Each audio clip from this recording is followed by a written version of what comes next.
St. John's fired head coach Mike Anderson last week, and now it's official. They're replacing him with Iona's Rick Pitino. Zach Braziller is the New York Post basketball reporter, and he's on the line now to talk about how things got done. Zach, you had us waiting. You were on the phone with Coach Pitino. Now that it's official, Pitino to St. John's is done. What did you and Coach talk about, and can you give us some details on the contract? Yeah, it's a 6-year deal.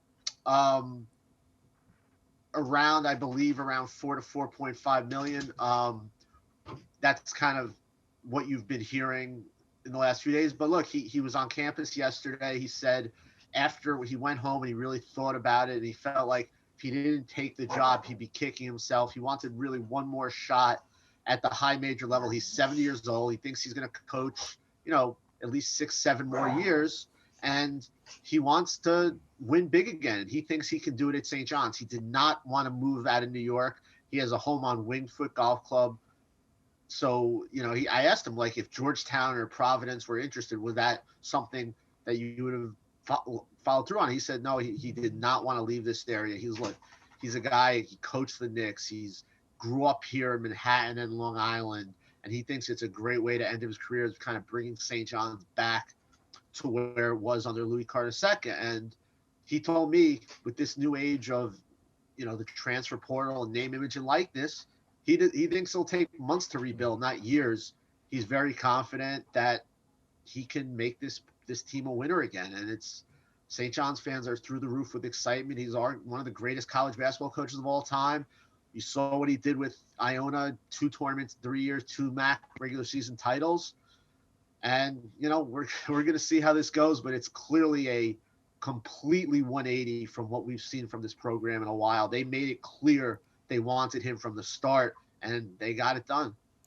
Yeah, I got to tell the people, you and Mike Vaccaro of the Post were the first to report the mutual interest between the two parties, and now it's done. Rick Pitino, everyone knows him around New York City. In your opinion, is he the right guy for the job? And you mentioned months to bringing them back, but can he bring St. John's back to that national spotlight? Look, if anyone can do it, it's him. It's been 23 years since they've won a tournament game. They last made the main draw of the NCAA tournament in 2015. I do. I think this program needed a major jolt. There's going to be an infusion of interest here. They're going to play more games at the Garden. I wrote the other day, Mike Rapoli, a billionaire alum who had kind of not been involved the last few years, is fully on board, and he plans to financially support the basketball program now that Pitino is there.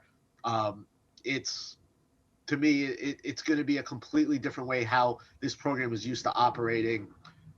People are going to take notice. I talked to a few of the Iona guys over the weekend down in Albany about why they picked Iona. Their star player, Walter Clayton Jr., said he had no idea what Iona was when they reached out to him, but he knew who Rick Pitino was. And you're still going to hear a lot of players, whether it's transfers, whether it's high school kids, who are going to be drawn to Rick Pitino. He's going to bring his entire staff with him from Iona. That includes Steve Masiello, who was the Manhattan College coach and was his top assistant in many of his successful years at Louisville.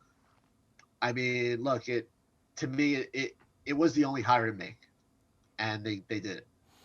Pitino's bringing his staff and his name, image, and likeness. He's got his own NIL deal.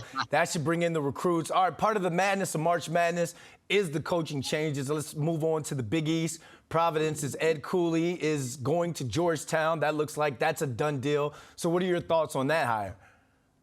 I'm stunned, honestly. I mean, look, you've heard the rumors for weeks now that he was seriously contemplating doing it. I thought when push came to shove, he would stay at Providence. He's from that area. He's a hero there. Now he leaves and has to rebuild the Georgetown program that has been a mess with Patrick Ewing the last few years. And now he's going to be a villain, kind of in his hometown. I am surprised he pulled the trigger. I think it's obviously a fantastic hire for Georgetown. Cooley is a culture changer. He rebuilt that Providence program. I expect him to do the same at Georgetown. It's a really good hire. Now you see what might happen at Providence, which is now open. You've heard Kim English is a possibility. Micah Shrewsbury from Penn State, who's been terrific there. But Providence is now got to find a new coach and hope they don't lose too many players. Coach Cooley is having to rebuild in the house of that AI built, and that's Allen Iverson for those who think it's artificial intelligence is what I'm talking about. All right, can we expect any more significant coaching changes now that we're down to 16 teams left in the NCAA tourney? You know, the big question is Texas. You know, they have an interim coach there who's done a fantastic job, but Texas is a huge program. That's the real, you know, is Texas gonna make a change and bring in someone to replace Chris Beard? Or they're gonna roll with who they have? That to me is the big question. Notre Dame is looking for a coach. You've heard Shrewsbury's name for Notre Dame as well. Look, you never know. The coaching carousel is wild. Obviously, Providence needs someone. Notre Dame needs someone. Nobody thought Jay Wright was going to retire at this time last year. You know, Tobin Anderson, I've heard, is a name for Iona that would make a lot of sense. Before they hired Pitino 3 years ago, they were talking to him. He obviously is a huge star after FDU's great win over Purdue. But I would say in the coaching carousel, you never know until it's done, and you can't predict this. Who could have thought Jay Wright would have stepped down at this time last year? The madness continues. Zach, thanks for joining us. I know you got to get back to the phones. Phone's been blowing up. So thanks for joining us, and we'll be coming back to you soon, I'm sure. And my pleasure. Have a good one.